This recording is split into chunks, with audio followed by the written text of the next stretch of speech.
الحمد لله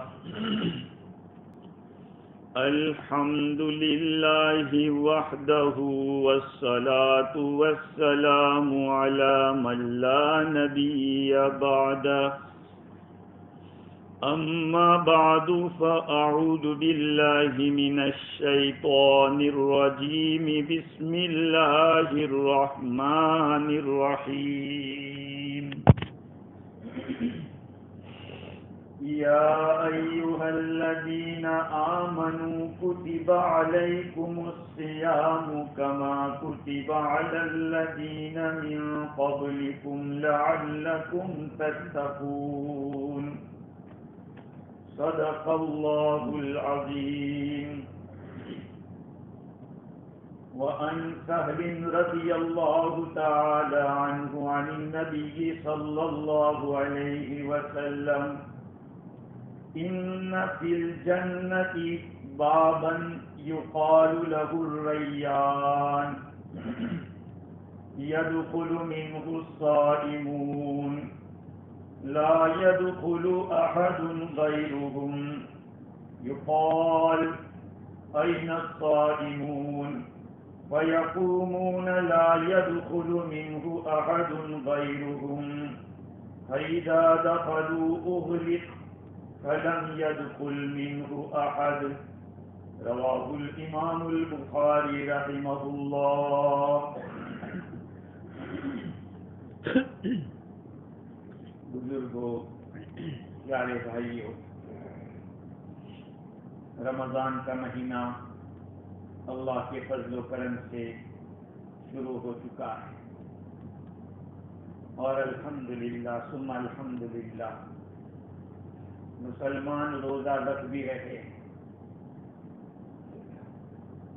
یقیناً یہ بہت بڑی نعمت ہے. روزہ رکھنے کی توفیق مل جانا بڑی نعمت ہے اللہ تعالیٰ کی، کیونکہ اللہ رب العزت جب قیامت کے دن اس روزے پر انعامات دیں گے اس وقت پتہ چلے گا کہ دنیا میں جو بھوکے اور پیاسے رہے تھے اللہ کے خاطر، آج اس کے اتنے بڑے اجر دیے جا رہے ہیں. حضور اکرم صلی اللہ علیہ وسلم نے احادیث شریفہ کے اندر روزے کے فضائل بے شمار بیان کیے. قرآن مجید میں ایک آیت کے اندر بہت ساری تفصیلات بیان کر دی. جس آیت کا سہارا میں نے لیا، حق جل وعلا فرماتے ہیں اے ایمان والو، تمہارے اوپر روزے فرض کیے گئے ہیں اس طرح سے جس طرح تم سے پہلی قوموں پر فرض کیے گئے، تاکہ تم پرہیزگار بن جاؤ، تاکہ تم متقی بن جاؤ. اللہ تعالیٰ نے عبادتیں اس لیے مقرر کی کہ عبادت کر کے بندہ اللہ کے تقوی کو اختیار کرے، پرہیزگار بن جائے. اس لیے کہ جنت پرہیزگاروں کے لیے بنائی گئی، اعدت للمتقین. جنت تیار کی جا چکی ہے پرہیزگاروں کے لیے. اب سوال ہوتا ہے کہ روزے کے ذریعے کیسے تقوی آئے گا، پرہیزگاری کیسے پیدا ہوگی؟ ظاہری بات ہے روزے کے اندر بندہ حلال چیزوں سے بچتا ہے. صبح صادق سے لے کر غروب آفتاب تک حلال چیزوں سے دور رہتا ہے. کھانا پینا اور بیوی خود کی بیوی ہے، نہیں صبح صادق سے لے کر غروب آفتاب تک اس سے دور رہنا ہے. کھانا گھر میں موجود ہے، پکایا ہوا یا خریدا ہوا حلال کا موجود ہے، اپنی مالکی کا موجود ہے.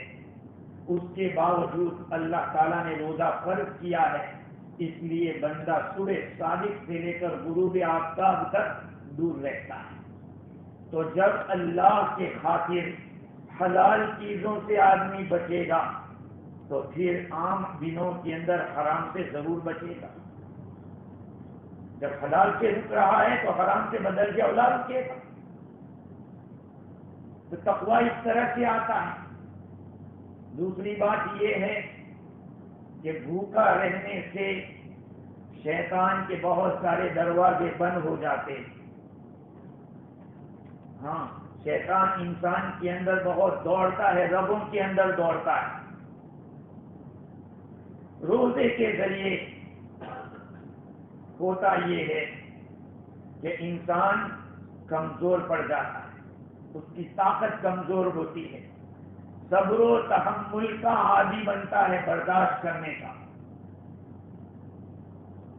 ہاں، خوب گرمی پڑ رہی ہے اور گرمی میں پیاس خوب لگی ہوئی ہے، بھوک بھی لگی ہوئی ہے، لیکن بندہ اس سے رک رہا ہے. کیوں؟ اس لیے کہ اللہ کا حکم ہے. روزہ توڑے گا تو بہت بڑی سزا بھی ہے. روزہ توڑے گا تو اس کے اوپر بہت بڑی سزا ہے. بعد میں بتاتا ہوں کہ اس کے لیے قضا بھی ہے، کفارہ بھی ہے، اور کفارہ کتنا لمبا چوڑا ہے. تو انسان روزہ رکھ کر صبر و تحمل کا عادی بنتا ہے، بھوکا رہنے کا، برداشت کرنے کا، اور اپنی مرغوب چیزوں کے چھوڑنے کا عادی بنتا ہے. ہاں، اللہ رب العزت کے احسانوں میں سے ایک بڑا احسان یہ کہ سال میں اس نے 1 مہینہ ہمارے لیے روزے کا رکھا. کیوں؟ اس لیے کہ یہ بھی کچھ چاہتا ہے کہ اس کو چھٹی دو کچھ دن کے لیے، پیٹ بھی چاہتا ہے کہ اس کو آرام دو. 11 مہینے تک کھایا پیا، 1 مہینے کے لیے کہا کہ ہمارے خاطر صبح سے شام تک تمہیں رکنا ہے. اور میرے بھائیوں، اس میں کوئی شک نہیں کہ اسلام کا ایک ایک حکم جہاں فضائل لیے ہوئے ہیں وہیں پر بہت سارے فوائد لیے ہوئے بھی ہے. فوائد بے شمار ہیں. اتنی بیماریاں ایسی ہے کہ جو روزے سے ختم ہو جاتی ہے. انسان کی باڈی کے اندر بعض ایسے جمس پیدا ہو جاتے ہیں جن جمسوں کو ختم کرنے کے لیے آدمی کا کچھ اوقات، کچھ گھنٹوں کے لیے بھوکا پیاسا رہنا بہترین مفید علاج ہے. لیکن انسان ہمت ہار جاوے، سوچے کہ اتنی دھوپ میں کون روزہ رکھے. اس کو سوچنا چاہیے کہ ہمارے باپ دادا گنا کاٹ کے روزہ رکھتے ہیں. ہاں، مجھے بات بڑے لوگوں نے نیوزی لینڈ میں بتایا، 86 کے آدمی نے کہا کہ ہم نے گنے کاٹ کے روزے رکھے. آپ سوچئے آج کا نوجوان تھوڑی سی گرمی دیکھ کر کہتا ہے کہ نہیں بہت گرم ہے. تو ایک فائدہ تو یہ ہے کہ آدمی صبر کا، برداشت کرنے کا عادی بنتا ہے. روزے کا ایک فائدہ. دوسرا فائدہ یہ ہے کہ شیطان انسان کے بدن میں دوڑتا ہے. حدیث میں آیا کہ جیسے خون دوڑتا ہے اس طرح شیطان ہماری باڈی میں دوڑتا ہے.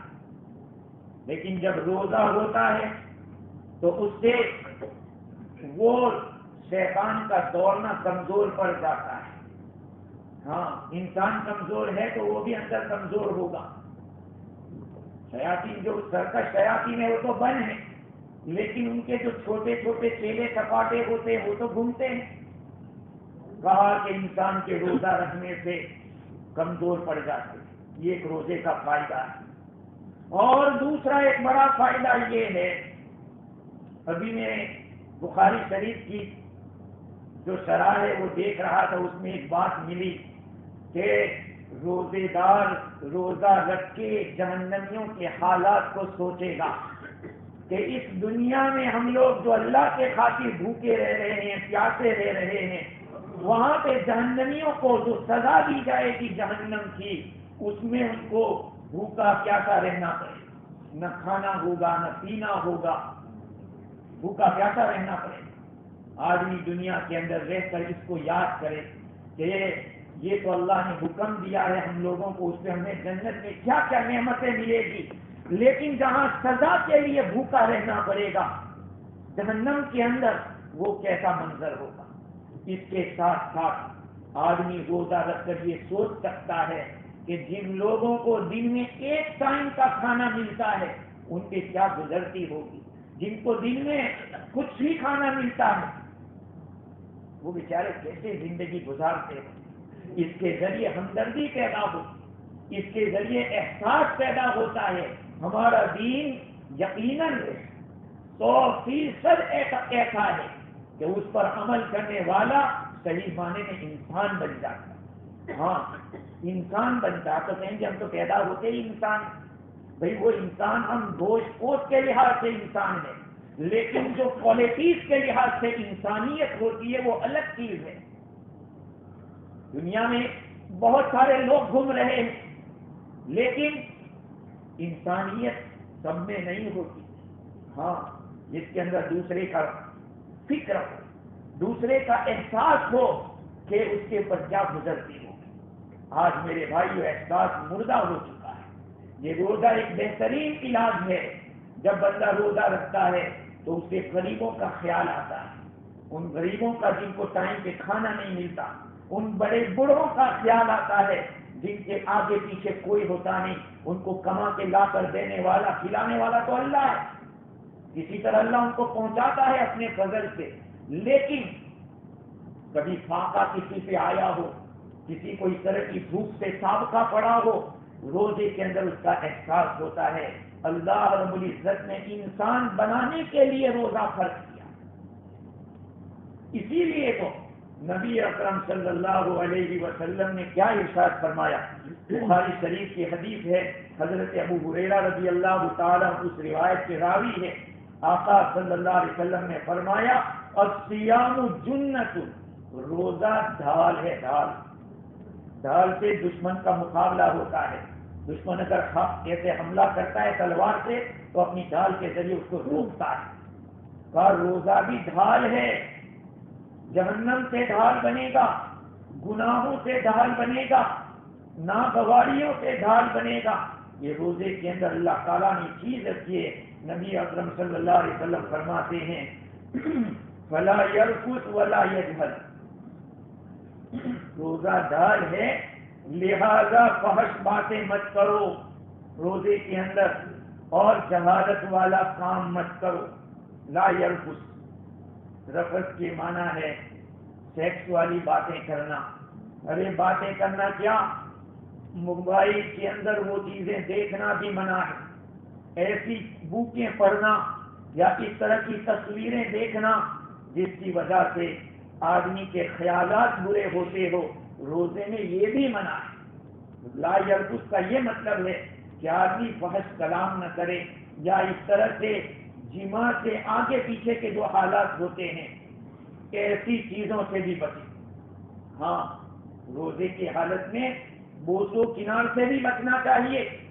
آپ کہیں گے کہ حضور صلی اللہ علیہ وسلم اتنے مضبوط تھے اور آپ کے اندر اتنا تحمل تھا اور صبر تھا، اور آپ جیسا پاک دامن دنیا میں آج تک کوئی پیدا ہوا نہیں، تو پھر آپ کی بات تو اس معاملے میں الگ ہے۔ ہم جیسا آدمی اگر روزے کی حالت میں بیوی کے قریب ہو کے بوس و کنار کرے گا تو کیا ہوگا، روزہ توڑ ڈالے گا۔ ہاں ہوتا ہے، بڑے بوڑھوں سے ہو جاتا ہے۔ ایک صاحب 70 ایئرس کے بوڑھے میرے پاس آئے، دوسری جگہ کی بات کر رہا ہوں، کہا کہ مفتی مجھ سے ایسا ہو گیا۔ میں نے کہا یار 70 کے ہو، ارے میں ایسے ہی کھیل رہا تھا، مستی کر رہا تھا۔ میں نے کہا 2 مہینے کے روزے رکھو کنٹینیو، روزے کی حالت میں اور کس عمر میں۔ سوچئے میرے عزیزو، حضور اکرم صلی اللہ علیہ وسلم کو اللہ تعالیٰ نے کئی جنتیوں کی طاقت عطا فرمائی۔ ہاں، اور ہم آج 15ویں صدی کے آدمی، خیالات اللہ ہماری حفاظت فرماوے کہ کیسے کیسے ہمارے خیالات ہوتے ہیں اور شیطان ہمارے ساتھ کس طرح سے کھیلتا ہے۔ تو یہ ایک بات ہے کہ روزے کا فائدہ یہ ہے کہ آدمی کو احساس ہوتا ہے دوسرے کا. ہاں حضور نے فرمایا کہ لا یرفس، فحش کلامی نہ کرے، ولا یجہل، اور جہالت والا کام بھی نہ کرے، نادانی نہ کرے. کیا نادانی؟ کوئی جا رہا ہے اس کو چڑھایا کہ ابھی دیکھو کیسے گرم ہوتا ہے، کبھی کسی کا مذاق کیا کہ دیکھو ابھی مزہ لاتا ہوں میں، دیکھو تماشا دکھاتا ہوں. روزے کی حالت میں یہ حرکت نہ کرے. آگے آپ نے فرمایا وَإِنِ امْرُؤٌ قَاتَلَهُ أَوْ شَاتَمَهُ فَلْيَقُلْ إِنِّي صَائِمٌ. کوئی دوسرا آدمی اگر تمہارے ساتھ لڑائی جھگڑا کرے یا گالی گلوچ کرے تو کیا کہہ دو؟ انی صائم، میرا روزہ ہے. بس مجھے زیادہ مت کہو، میرا روزہ ہے. اب اس کے ایک مطلب تو یہ ہے کہ اس کو کہہ دے کہ بھائی میرا تو روزہ ہے، یا یہ کہ اپنے دل کو سمجھا دے کہ یار تو چپ رہے، تیرا تو روزہ ہے. اور روزے میں آدمی کسی سے لڑتا جھگڑتا نہیں ہے. اگر تھوڑی دیر کے لیے تو چپ ہو گیا تو کیا ہو جائے گا؟ اپنے دل کو سمجھا دے انی صائم، میں تو روزے دار، اپنے آپ کو کہے. پھر آگے حضور نے فرمایا روزے دار کی فضیلت دیکھو کہ اس ذات کی قسم جس کے قبضے میں میری جان ہے، روزے دار کے منہ کی بو اللہ تعالیٰ کے یہاں مشک کی بو سے بھی زیادہ قیمتی ہے. اور یہ دانتوں میں پیدا نہیں ہوتی، یہ جو بو پیدا ہوتی ہے وہ معدے سے پیدا ہوتی ہے، اندر سے آتی ہے. ایک وقت تک کھانا پینا نہیں جاتا تو اس کی وجہ سے اندر سے ایک بو پیدا ہوتی ہے. میں اس کو بدبو اس لیے نہیں کہہ رہا ہوں کہ وہ تو اللہ کو پیاری ہے، میں کہتے اس کو بدبو کہوں.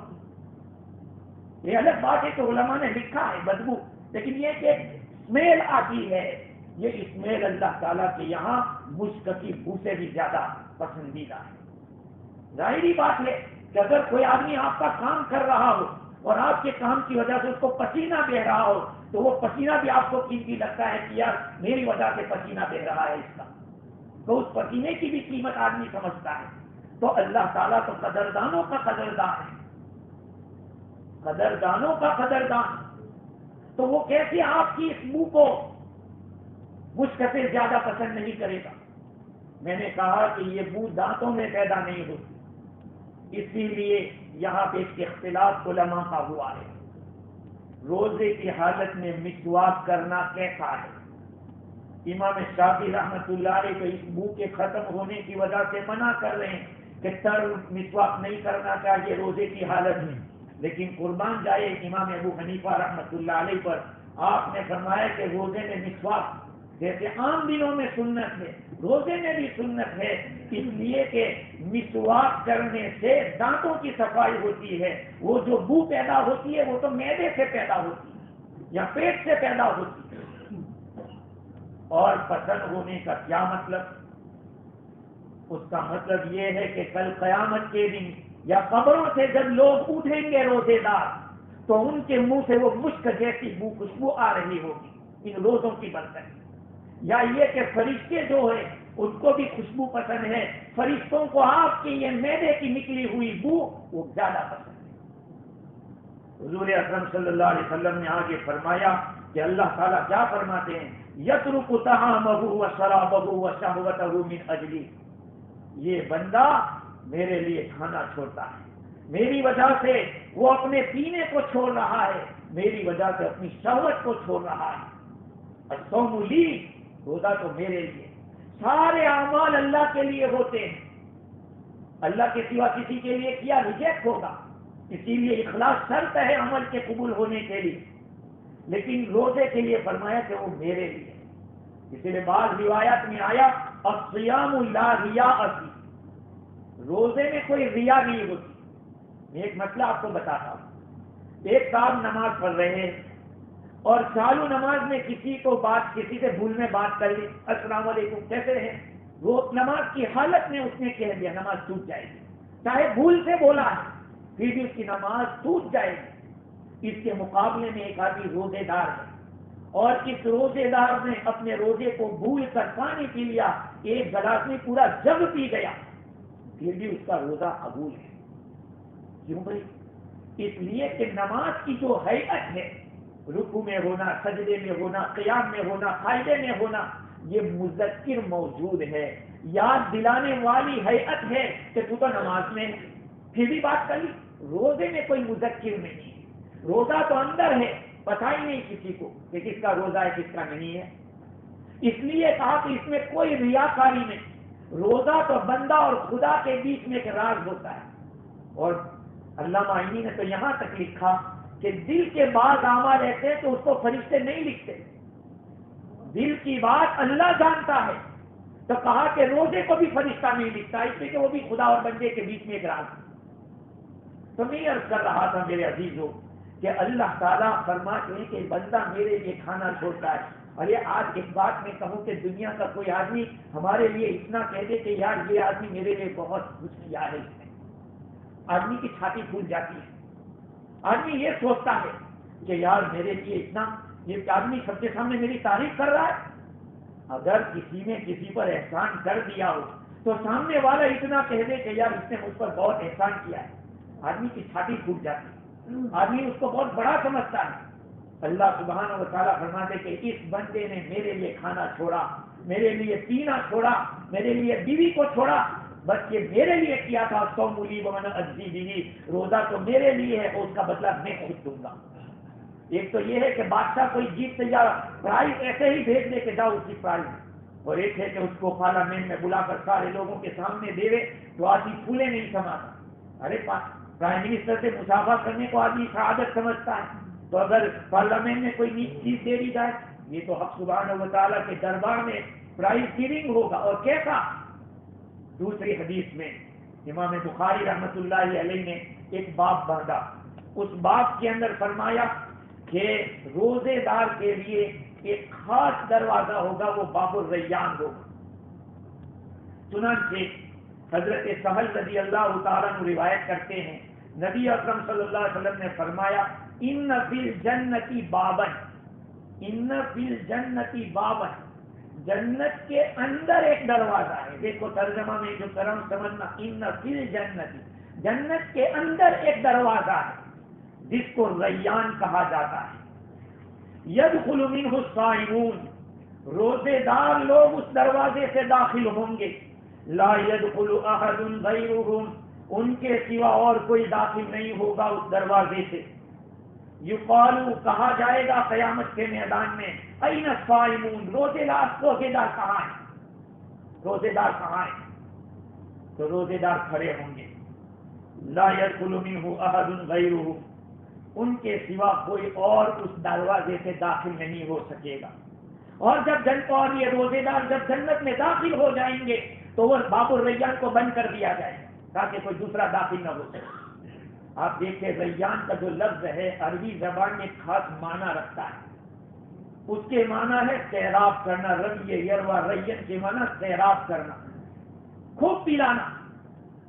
اب باب الریان یہ نام اس لیے رکھا گیا کہ دنیا کے اندر خدا کے لیے بھوکے رہے تھے، خدا کے لیے پیاسے رہے تھے، تو اللہ نے وہ ریان دروازہ ہی جنتیوں کے روزے داروں کے لیے رکھا کہ اس کا نام ہی ریان، کہ جو داخل ہوگا، جو دنیا میں بھوکے پیاسے تھے اللہ کے خاطر، آج یہاں پہ خوب سیر ہوں گے۔ میں نے جو پہلے کہا تھا آپ کو کہ جنت کے اندر دروازہ ہے، یہاں علامہ عینی نے لکھا کہ جنت کے لیے دروازہ نہیں کہا، جنت کے لیے دروازہ ہونا الگ ہے، جنت کے اندر دروازہ ہونا الگ ہے۔ یہاں پہ علماء کرام نے لکھا ہے کہ جنت کتنی بڑی ہے، 8 دروازے، ایک دروازے سے لے کر دوسرے دروازے تک پہنچتے پہنچتے 500 سال کا فاصلہ چاہیے۔ اور اتنی بڑی جنت، اس جنت کے 8 دروازے کے اندر پھر دروازے ہوں گے۔ یہ اندر والے دروازوں میں ایک دروازہ باب الریان ہوگا جو خالص روزے داروں کے لیے ہوگا، روزے دار کے سوا اور کسی کو انٹری نہیں ہوگی وہاں۔ ایسے تو چھوٹے چھوٹے دروازے ہوں گے، جیسے باب محمد ہوگا حضور صلی اللہ علیہ وسلم کا دروازہ، اس کو باب الرحمت بھی کہتے ہیں، باب التوبہ بھی کہتے ہیں۔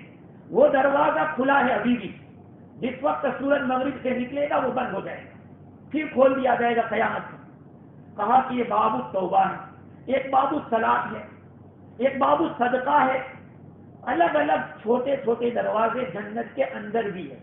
اصل میں یہ باب الریان کہہ کر اشارہ کیا کہ باب الریان خود جنت ہے، جنت کا دروازہ خود جنت ہے، اس لیے کہ وہ تو جنت کے اندر رکھا ہوا ہے دروازہ۔ بڑے بڑے دروازے جو باہر کے 8 ہیں وہ الگ ہیں۔ اصل میں ایک سوال یہ ہوتا ہے، شیخ زین الدین کے حوالے سے علامہ عینی نے لکھا کہ ایک حدیث ہے مسلم شریف کی، علامہ عینی لکھتے ہیں مسلم شریف کی حدیث ہے کہ جو آدمی وضو کرے، وضو کرنے کے بعد اشہد ان لا الہ الا اللہ واشہد ان محمدا عبدہ ورسولہ، اگر کسی نے یہ پڑھا تو کل قیامت میں جنت کے 8 دروازے سے اس کی پکار ہوگی، اس آدمی کی جنت کے 8 دروازے سے پکار ہوگی۔ سوال یہ ہے کہ ایک آدمی تھا، اس نے وضو کیا، وہ اسلام میں داخل ہوا، اسلام میں داخل ہونے کے بعد اچھے طریقے سے اس نے وضو کیا اور یہ دعا پڑھی، دعا پڑھنے کے بعد ابھی روزے کا مہینہ نہیں آیا تھا کہ انتقال ہو گیا، تو اب اس کو 8 دروازے سے پکارا جا رہا ہے، تو روزے والوں کے دروازے سے داخل ہو سکے گا کہ نہیں؟ اس حدیث میں بخاری کی حدیث تو کہہ رہی ہے کہ صرف روزے دار ہی داخل ہوں گے اس دروازے سے، اب اس آدمی کو 8 دروازے سے پکارا جا رہا ہے تو وہ جا سکے گا کہ نہیں؟ یہ ایک سوال ہے۔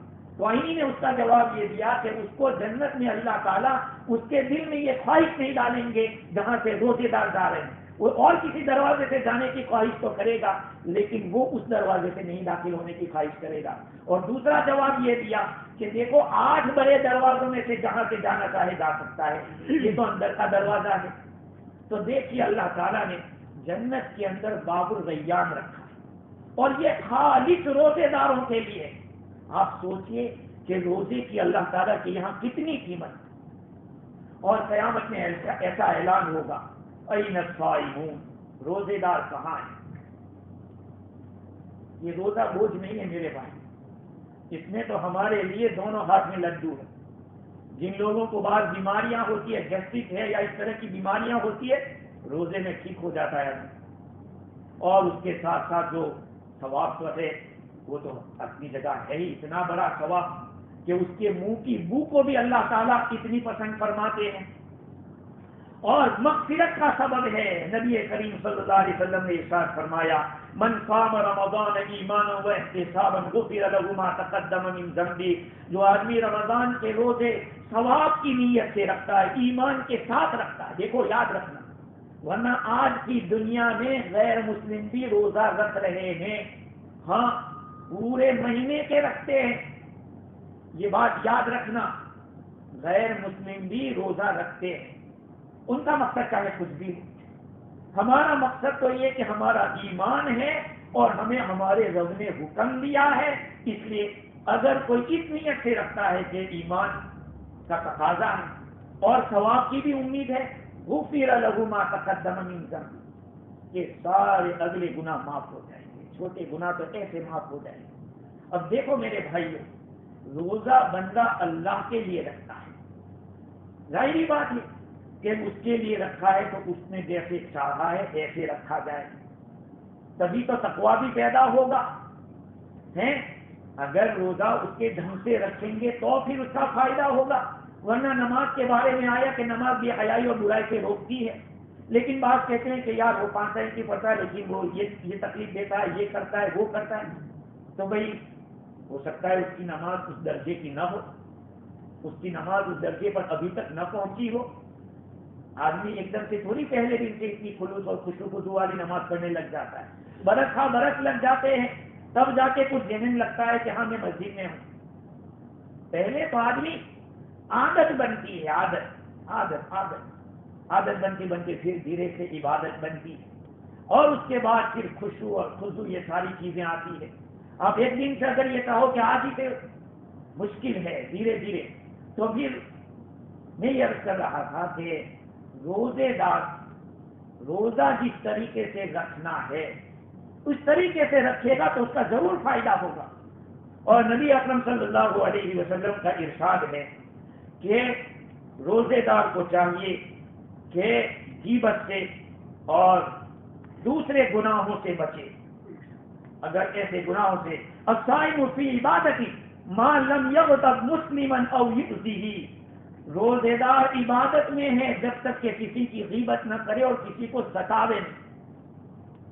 آج ہمارا روزہ گڑبڑ ہو جاتا ہے، آدمی صبح سے شام تک روزہ رکھتا ہے، بھوکا پیاسا رہتا ہے، اور پھر چران چران کی بات، ادھر کی ادھر کی بات۔ ہونا تو یہ چاہیے کہ آدمی خاموشی کو بھی اختیار کرے۔ خاموش رہنا عبادت نہیں ہے، لیکن غلط بات نہ بولوں اس لیے خاموش رہے۔ یہاں الحمدللہ یہ بات تو مجھے کہنے کی ضرورت نہیں ہے کہ روزہ افطار کرانے کی بڑی فضیلت ہے، اللہ کا شکر ہے کہ یہ تو آج تک 7 سال میں مجھے کہنے کی ضرورت نہیں پڑی کہ یہاں کے لوگ اس کا جذبہ رکھتے ہیں۔ غریب سے غریب آدمی بھی یہ چاہتا ہے کہ میرا بھی کچھ حصہ افطار میں لگ جاؤ۔ لیکن میرے عزیزوں، یہ بات کہنی پڑے گی کہ ہم اپنے روزوں کی حفاظت کریں۔ آدمی روزہ رکھتا ہے تو اس کو روزے کی حفاظت رکھنی چاہیے۔ نبی کریم صلی اللہ علیہ وسلم کا ارشاد ہے کہ رب صائم، بہت سارے روزے دار ایسے ہیں کہ ان کو اپنے روزے کے حصے میں سے صرف بھوکے پیاسے رہنے کے سوا اور کچھ نہیں ملتا۔ تو جہاں پیٹ کا روزہ ہے، کھانے سے پینے سے اور شہوت کا روزہ ہے، بیوی سے دور رہنے کا، وہیں نگاہوں کا بھی روزہ۔ العینان تزنیان، آنکھیں زنا کرتی ہیں۔ اس دور کے اندر اپنی آنکھوں کی حفاظت بہت مشکل ہے۔ ہاں، آنکھیں بھی زنا کرتی ہیں، کان بھی زنا کرتے ہیں۔ اس طرح کی باتیں سننا، شہوت کو ابھارنے والی باتیں، تو پھر روزہ ہی کیا ہوا؟ اس لیے میرے عزیزوں، الحمدللہ لوگ روزے دار ہیں، یہاں روزہ رکھ رہے، لیکن اب روزے کی حفاظت کرنا ہے۔ روزے کی حفاظت کس طرح سے ہوگی؟ ایک تو حلال سے افطار کرے، دوسرا یہ ہے کہ جتنی نمازیں ہیں 5 فرض، اس کو تو پڑھنا ہی ہے میرے عزیزوں، عام دنوں میں بھی پڑھنا ہے، لیکن ایکسٹرا نمازیں، تہجد کی ہے، اشراق کی ہے، چاشت کی ہے، اوابین کی ہے، ان نمازوں کو بھی تو کچھ موقع دو، اپنا کچھ ٹائم دو۔ غیر رمضان میں ہم نہیں پڑھتے تھے اوابین، رمضان میں تو پڑھ لو۔ غیر رمضان میں تہجد نہیں ہوتی تھی، رمضان میں تو پڑھ لو۔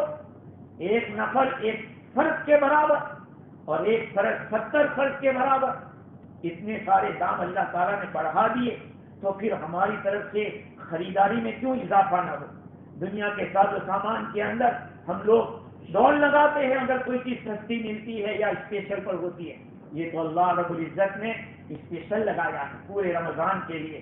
اس لیے میرے بھائیوں، ہونا یہ چاہیے کہ ہم اپنے روزے کو روزہ کے طریقے سے رکھیں اور اس سے فائدہ اٹھائیں۔ روزے کا ایک فائدہ یہ ہے کہ آدمی کا دل اخلاق غلیظہ، اخلاق ذمیمہ سے پاک ہوتا ہے۔ جب آدمی بھوکا رہتا ہے تو بھوکا رہنے سے فرشتوں کی ایک صفت پیدا ہوتی ہے، ہاں، اللہ کے ساتھ ایک قسم کی مشابہت ہوتی ہے۔ اللہ بھی نہ کھاتا ہے نہ پیتا ہے، نہ اس کی بیوی ہے نہ اس کا کوئی بچہ ہے، لم یلد ولم یولد ہے اللہ۔ تو بندے سے یہ کہا گیا کہ تو اپنے اندر ملکوتی صفات، فرشتوں جیسی صفات پیدا کر۔ تو اب جب کر رہا ہے اچھے طریقے سے ہو، اس میں نیکیاں زیادہ ہو۔ اللہ تعالیٰ نے خیر اور شر کا مجموعہ حضرت انسان کو بنایا، خیر کا خزانہ فرشتوں کو بنایا، شر کا خزانہ شیطان کو بنایا، اور دونوں سے تھوڑی تھوڑی چیز حضرت انسان نے لی ہے۔ اسی لیے جب حضرت انسان کی پیدائش ہوتی ہے تو ایک فرشتہ بھی پیدا کیا جاتا ہے اور ایک شیطان بھی پیدا کیا جاتا ہے۔ فرشتے کا کام یہ ہے کہ اس کو خیر کی تلقین کرتا رہے، اس کو اچھی باتوں کا حکم کرتا رہے۔ شیطان کا کام یہ ہے کہ اس کو برائی کی طرف لے جاؤ۔ اب دونوں میں کشتی ہوتی ہے، جو غالب ہوتا ہے اس کا وجود ہوتا ہے۔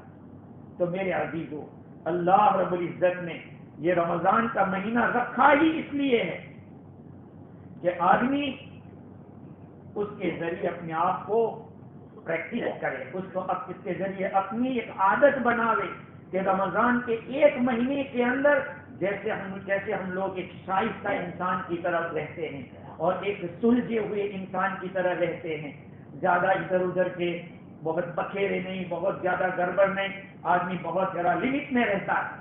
اگر ایک مہینے کو اچھے طریقے سے آدمی رکھے گا تو پھر دوسرے مہینوں میں اس کا اثر پڑے گا۔ ہاں، جیسے کہ بیت اللہ کا اثر پوری دنیا پر پڑتا ہے۔ بیت اللہ میں جو عبادتیں ہوتی ہے اس کا اثر پوری دنیا پر ہوتا ہے، ایسے ہی ہماری زندگی میں ہمارے روزوں کا اثر پورے سال پر پڑتا ہے۔ اگر ہمارا رمضان اچھی طرح اللہ تعالیٰ کی رضا جوئی میں اور حضور اکرم صلی اللہ علیہ وسلم کے ارشادات کی تعمیل کے اندر اگر گزرتا ہے تو پھر پورا سال اس طرح سے ہوتا ہے۔ میرے بھائیوں، رمضان کوئی بوجھ نہیں ہے، رمضان تو اللہ کی نعمت ہے۔ اسی لیے گزشتہ میں نے عرض کیا تھا، رسول اکرم صلی اللہ علیہ وسلم نے فرمایا کہ اگر لوگوں کو پتہ چل جائے کہ رمضان کتنا قیمتی ہے تو یہ تمنا کریں گے ایمان والے کہ سال بھر رمضان ہوتا، سال بھر رمضان ہوتا۔ ہاں، ابھی ایک اور بات کہہ دوں کہ بہت سارے لوگ رمضان رمضان بولتے ہیں، رمضان نہیں بولنا چاہیے، اس کو رمضان بولنا چاہیے، رمضان، اس لیے کہ قرآن مجید میں شہر رمضان آیا ہے۔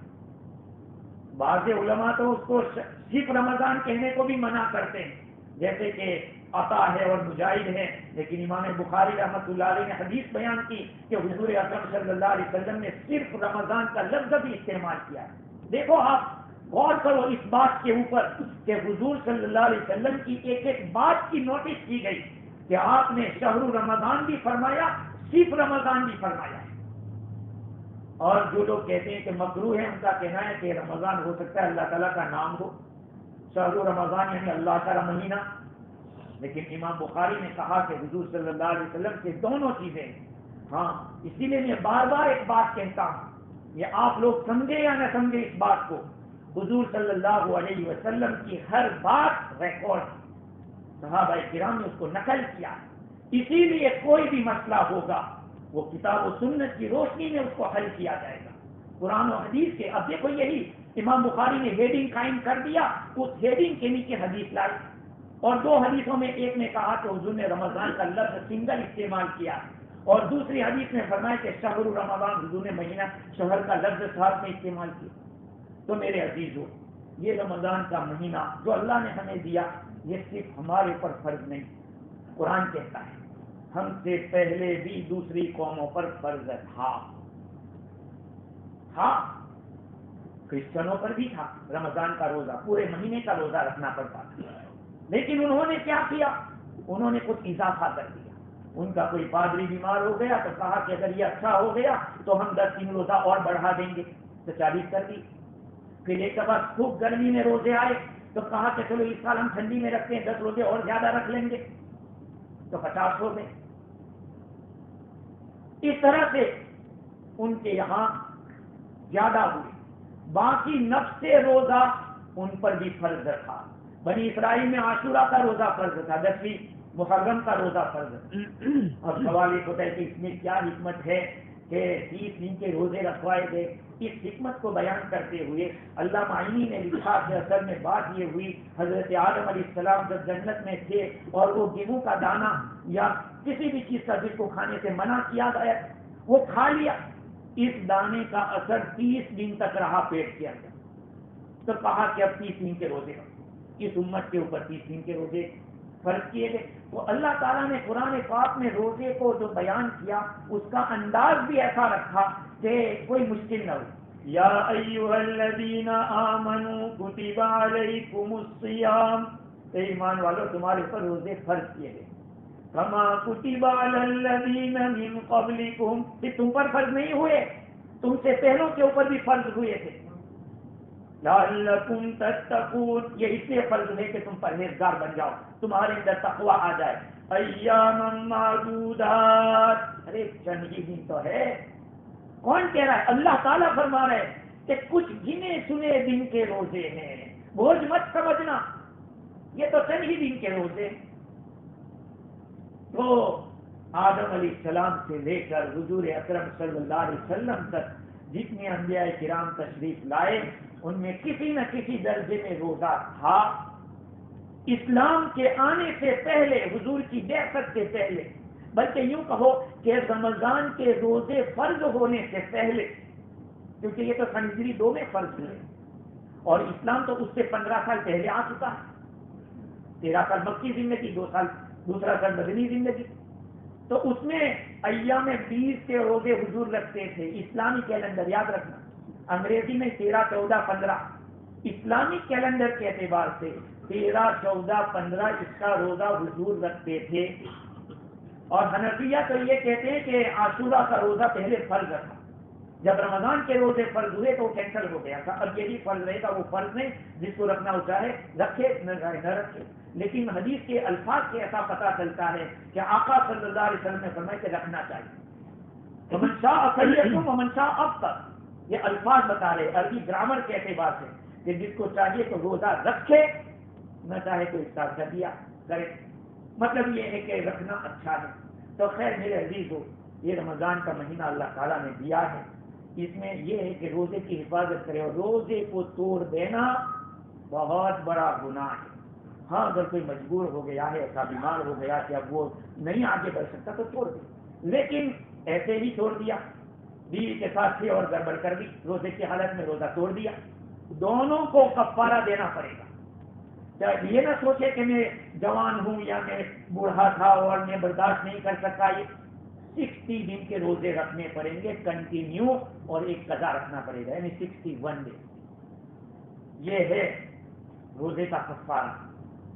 کھا لینے کی وجہ سے بھی جان بوجھ کر کھا لیا ہے, یا پی لیا جان بوجھ کر, اور یا پھر صحبت کر لی, تو ان صورتوں کے اندر روزہ ٹوٹ جائے گا اور قضا بھی واجب ہوگی, کفارہ بھی دینا پڑے گا. ہاں بعض حالات ایسے ہوتے ہیں کہ آدمی سو گیا اور سونے کے اندر اس کو احتلام ہو گیا تو روزہ نہیں ٹوٹے گا, اس میں روزہ نہیں ٹوٹے گا.